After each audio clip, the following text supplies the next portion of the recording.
घर वापसी कर लीजिए।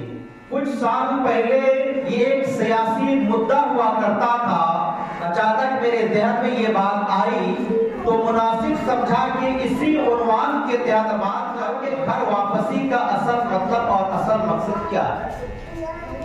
हम और आप आज यहाँ इकट्ठा हुए हैं किसी मकसद के तहत। ये मकसद खत्म हो जाएगा, पूरा हो जाएगा, सब अपने अपने घरों की तरफ वापस चले जाएंगे। और एक इंसान का असल घर वो होता है जो उसके माँ बाप का घर। हमें और आपको ये देखने का है कि हम और आप इंसान हैं, हमारा और आपका असल घर कौन सा है। जो असल घर है, जो हमारे और आपके माँ बाप का घर है, हमें और आपको तो वापस वही जाने का है ना। तमाम इंसानों में सबसे पहले जो इंसान थे आदम और हवा अलैहिस्सलाम, यही सारे इंसानों के माँ बाप थे। अब जब आदम और हवा अलैहिस्सलाम सारे इंसानों के माँ बाप हैं तो उनका जो असल घर है वही हमारा और आपका भी घर होगा।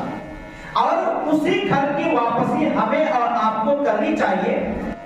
अल्लाह के नबी करीम सल्लल्लाहु अलैहि वसल्लम इरशाद फरमाते हैं कि लम्मा सव्वरल्लाहु आदमा फिल जन्ना तरकहु मा शा अल्लाहु अन यतरुका।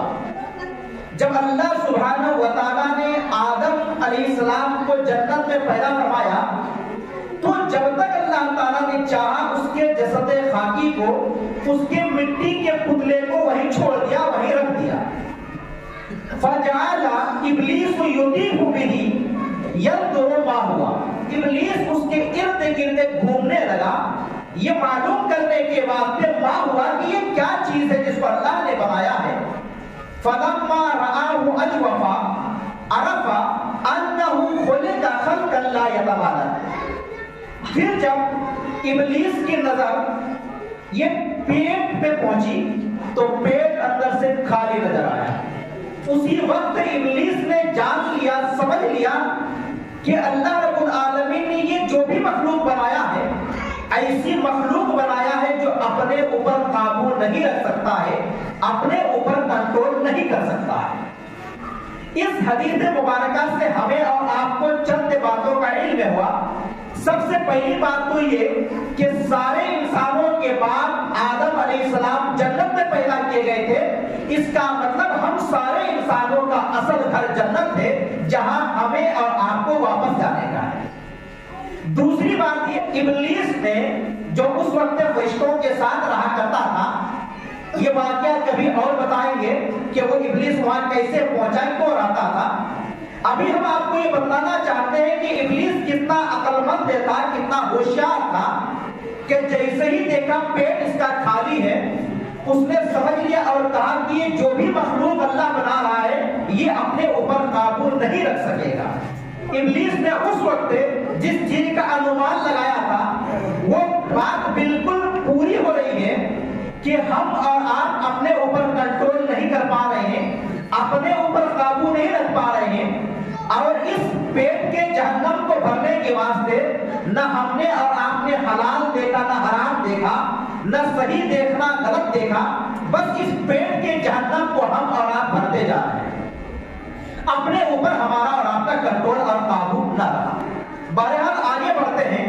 अल्लाह सुब्हानहु व तआला ने जब आदम अलैहिस्सलाम को पैदा फरमाया, फिर आदम अलैहिस्सलाम के वसीले से उनकी बीवी हव्वा अलैहिस्सलाम को पैदा फरमाया। उसके बाद उन दोनों से कहा, देखो जन्नत के सारे दरख्तों के फल खा सकते हो, जो भी नेमतें, जो भी रिज़्क़ मैंने पैदा किए यहाँ पे, उनसे तुम अपना पेट भर सकते हो, लेकिन उस दरख्त के करीब भी ना जाना, वरना तुम जालिमों में से हो जाओगे। इब्लीस को मौका मिल गया। इब्लीस आदम और हव्वा के पास आता है और उन दोनों के सामने कसम खा खा करके कहने लगा कि देखो मैं तुम्हारा खैर खा हूं, मैं तुम्हारी भलाई चाहता हूं। अगर तुम उस दरख्त का फल खा लोगे तो इसकी वजह से तुम या तो फरिश्ते बन जाओगे या तो हमेशा हमेशा जिंदा रहोगे। दरख्त के फल खाने की खूबी क्या बताई इब्लीस ने कि अगर तुम दरख्त का फल खा लोगे तो या तो फरिश्ते बन जाओगे या तो हमेशा हमेशा के लिए जिंदा रहोगे। शैतान के बहकाव में आकर के फल खा लिया।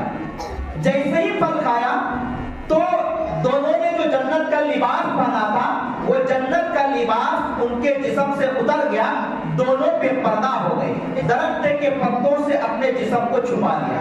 तो अल्लाह रब्बुल आलमीन बयान फरमाता है वनादाहुमा रब्बुहुमा अलम अनहकुमा औ तिलकुमा अश-शजरा व अकुल लकुमा इन्नश-शैतान लकुमा अदुव्वुम मुबीन। ऐ आदम व हव्वा, क्या हमने तुम दोनों को आगाह नहीं किया था, मुतनब्बा नहीं किया था, नहीं बताया था कि तुम दोनों इस दरख्त के करीब ना जाना? उस दरख्त के फल खाने से हमने तुमको मना किया था कि नहीं मना किया था? और हमने तुमको ये भी तो कहा था कि शैतान तुम्हारा खुला हुआ दुश्मन है। फिर तुम दोनों ने शैतान के बहकावे में आकर के उस दरख्त का फल को खा लिया। आदम और हव्वा को एहसास हो गया। दोनों ने अल्लाह रब्बुल आलमीन के दरबार में अपना हाथ उठा दिया। हाथ उठा करके दुआ की, रब्बना ज़लमना अंफुसना व इल्लम तग़फिर लना व तरहमना लनकूनन्ना मिनल खासिरीन। दोनों ने कहा, हमारे रब, हमने अपने नफ्स पर जुल्म किया है। अगर तूने हमारे ऊपर रहम व करम का मुआमला न किया और अगर तूने हमारी मग़फ़िरत न की तो हम लोग खसारे और घाटे और नुकसान उठाने वालों में से हो जाएंगे। तो अल्लाह रब्बुल आलमीन ने उन दोनों की तौबा कबूल कर ली। लेकिन तौबा कबूल करने के साथ साथ उन दोनों को अल्लाह रब्बुल आलमीन ने कहा, लहबितू मिनहा जमीआ, हमने कहा कि तुम सब के सब यहाँ से उतर जाओ। जन्नत से निकाल दिए गए, लेकिन साथ ही साथ मुतनब्बा किया गया और कहा गया फइम्मा यातियन्नकुम मिन्नी हुदन फमन तबिअ हुदाया फला खौफुन अलैहिम वला हुम यहज़नून। कहा कि देखो यहाँ से उतर रहे हो, लेकिन जब भी मेरी तरफ से हिदायत आएगी, जो भी मेरे तरफ से आई हुई हिदायत की पैरवी करेगा, उसकी इत्तिबा करेगा, उसके पीछे पीछे चलेगा, उसके मुताबिक अमल करेगा, उसे डरने और गम करने की जरूरत नहीं है, उसे फिक्र करने की जरूरत नहीं है। मेरे भाइयों और दोस्तों, इन सारी चीजों का खुलासा मैं आप हज़रात के सामने ये रख रहा हूँ, चूंकि हमारे माँ बाप का असल घर जन्नत था, तो वही हमारा और आपका भी असल घर है, वहां हमको वापसी करने का है। अब सवाल ये पैदा होता है कि हमारे माँ बाप उस घर से क्यों निकाले गए? उसका जवाब भी आपके सामने आ गया कि अल्लाह रब्बुल आलमीन ने कहा था जन्नत के सारे चीजें खाओ, यानी अल्लाह ने कुछ चीजें खाने का हुक्म दिया था। जो चीजें खाने का हुक्म दिया गया हम इंसानों को, वो हमारे और आपके वास्ते हलाल है। अल्लाह रब्बुल आलमीन ने आदम और हव्वा से कहा था कि उस दरख्त के करीब भी ना जाना, उसका फल खाने से मना किया था। चूंकि जिन चीज से अल्लाह ने मना किया था उस चीज का फल खा लिया गया, इसीलिए जन्नत से हमारे माँ बाप निकाल दिए गए। मालूम ये हुआ कि अल्लाह रब्बुल आलमीन के मना करता चीज खाने से जन्नत के लोग भी निकाल दिए जाते हैं। फिर जो लोग यहाँ हैं, अगर हम और आप अपना घर वापस जाना चाहते हैं, अपने खोए हुए घर को दोबारा पाना चाहते हैं, तो फिर हमें और आपको चाहिए कि जिस चीज को अल्लाह रब्बुल आलमीन ने मना किया है उन चीजों से परहेज करें, उन चीजों को हाथ न लगाएं, उन चीजों को न खाएं, क्योंकि अल्लाह के मना करता चीज खाने की वजह से ही तो हमारे माँ बाप जन्नत से निकाल दिए गए, अपने घर से निकाल दिए गए। हम मना करता चीज खाते रहेंगे तो फिर अपने घर को वापस कब जाएंगे और कैसे जाएंगे? इन चीजों के बारे में गौर करने का। दूसरी बातें मैं आप हज़रात के सामने ये भी लाना चाहता हूँ, जैसा कि अल्लाह रब्बुल आलमीन ने आदम और हव्वा के बारे में बयान फरमाया कि अल्लाह के मना करदा चीज खाते ही वो लोग बेपर्दा हो गए, यानी एक दूसरे से शर्मिंदगी उठानी पड़ी, बेइज्जती उठानी पड़ी। मेरे भाइयों और बहनों, अल्लाह اس کے رسول صلی اللہ علیہ وسلم کی جو بھی نافرمانی کرتا ہے، جو حرام مال کھاتا ہے، اسی طریقے سے ان کی عزت مٹی میں مل جاتی ہے، وہ بے عزت ہو جاتا ہے، وہ بے پردہ ہو جاتا ہے، کیا عزت رہ جاتی ہے؟ معاشرے اور سوسائٹی کے اندر نظر دوڑائیے، جو لوگ حرام کماتے ہیں، کوئی اسے عزت کی نظر سے دیکھتے ہیں، کوئی اسے اچھا کہتے ہیں، کوئی اسے اچھا سمجھتے ہیں۔ ہاں، یہ مقولہ مشہور ہے کہ چور چور کو سے نہ بھائی، تو جو حرام کھاتا ہے وہی دوسرے حرام خور کو اچھا سمجھے گا، لیکن جو شریف النفس ہے، جو حلال خور ہے، جو اللہ اس کے رسول صلی اللہ علیہ وسلم کی اطاعت و فرما برداری کرنے والا ہے، ویسا انسان حرام کمانے والے کو، حرام کھانے والے کو، اللہ اس کے رسول صلی اللہ علیہ وسلم کی منع کردہ چیزیں کھانے والے کو کبھی بھی پسند نہیں کرتا ہے، اس کی نظر میں اس کی ذرہ برابر بھی وقت اور عزت نہیں آتی ہے۔ اور یہ تو انسانوں کی بات ہے، ہم انسانوں کی حقیقت ہی کیا ہے، ہم انسانوں کی حیثیت ہی کیا ہے؟ اصل تو عزت ہمیں اللہ کے سامنے ملنی چاہیے، اصل عزت تو ہمیں رسول صلی اللہ علیہ وسلم کے سے ملنی چاہیے۔ لیکن دیکھیے، اگر ہم نے نافرمانی کی، اللہ اس کے رسول صلی اللہ علیہ وسلم کے منع کردہ چیزوں کو کھانا شروع کر دیا تو ہماری گھر واپسی نہیں ہو سکتی ہے۔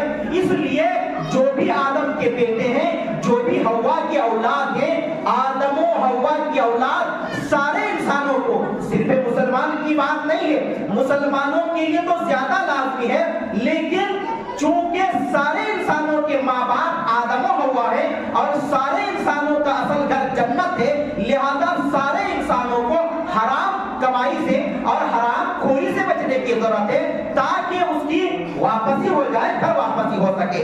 ساتھ ہی ساتھ دیکھیں، جب اللہ رب العالمین نے آدم و حوا کو اس زمین میں اتارا، اس وقت ان لوگوں سے کیا کہا تھا؟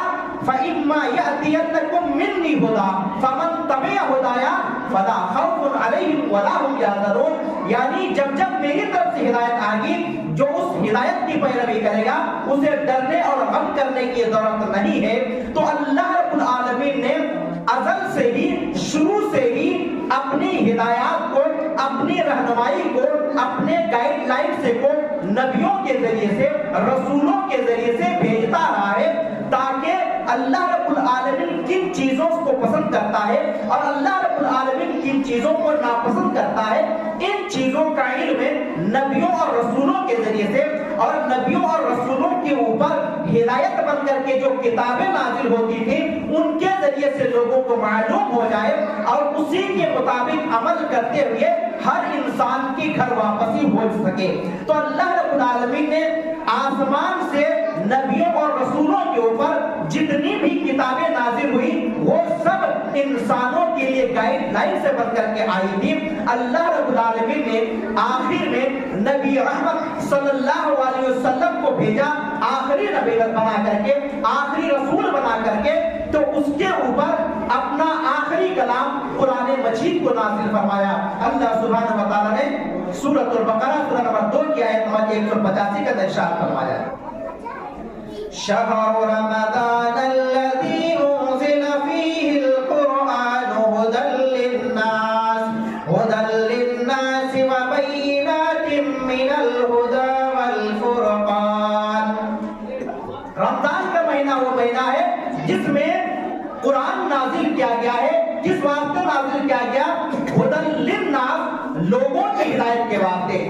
اللہ رب العالمین نے ہم سارے انسانوں کے ماں باپ سے کہا تھا میرے طرف سے ہدایت جب آئے گی اس کی اتباع و پیروی کرنے والے کو ڈرنے کی اور غم کرنے کی ضرورت نہیں ہے، ان کی گھر واپسی ہو سکتی ہے، وہ دوبارہ جنت میں آ سکتے ہیں۔ اللہ رب العالمین نے آخری نبی پر اپنا آخری کلام نازل فرمایا قرآن مجید کی شکل میں اور کہا یہ کائنات کے سارے لوگوں کے واسطے ہدایت بن کر کے نازل ہوا ہے، یہ ایک انسان کی ذمہ داری ہے کہ وہ قرآن مجید کے مطابق عمل کرے، کیونکہ یہ ہمارے اور آپ کے واسطے ہدایت بن کر کے نازل ہوا ہے۔ اگر اس سے ہم نے رہنمائی حاصل کی، اگر اس سے ہم نے گائیڈ لیا، اگر اس کے بتائے ہوئے طریقے پر ہم اور آپ چلے تو مرنے کے بعد انشاءاللہ العزیز ہم اور آپ اپنے اصلی گھر جنت الفردوس کے اندر داخل ہو جائیں گے۔ لیکن اگر ہم نے اس کے مطابق عمل نہ کیا تو ہم صحیح راستے سے بھٹک جائیں گے، ہم گمراہ ہو جائیں گے۔ اور جو انسان بھٹک جائے گا، جو انسان گمراہ ہو جائے گا، جو انسان قرآن کے مطابق عمل نہیں کرے گا، اللہ اس کے رسول صلی اللہ علیہ وسلم نے جو کام کرنے کا حکم دیا ہے اس طریقے سے عمل نہیں کرے گا، اللہ اس کے رسول صلی اللہ علیہ وسلم نے جن کاموں سے منع کیا ہے ان چیزوں سے نہیں رکے گا، تو پھر ایسا انسان کا ٹھکانہ یہ اپنے اصلی گھر کے بجائے اللہ رب العالمین نے اپنے نافرمانوں کے واسطے جو گھر بنایا ہے اس گھر کے اندر ہو جائے گا۔ میرے بھائیوں، وقت ختم ہو گیا ہے، آپ سب عقل مند ہیں، ہوشیار ہیں، سمجھدار ہیں، سب کا خلاصہ یہی ہے کہ ہمارے ماں باپ جنت سے نکال دیے گئے، وجہ یہ تھی رب العالمین نے جو گائیڈ کیا تھا اس گائیڈ کے مطابق عمل نہیں کیا شیطان کے بہکاوے کی وجہ سے، اور اللہ نے جس چیز کو کھانے کے لیے منع کیا تھا اس چیز کو کھا لیے، یہ دو سبب بنا، اللہ کے منع کرنا چیز کو کھانا اور اللہ کے گائیڈ لائن سے کے بجائے شیطان کی وجہ سے اور ان کے بہکاوے میں آ جانا، یہ جنت سے اپنے اصلی گھر سے نکلنے کا سبب بنا۔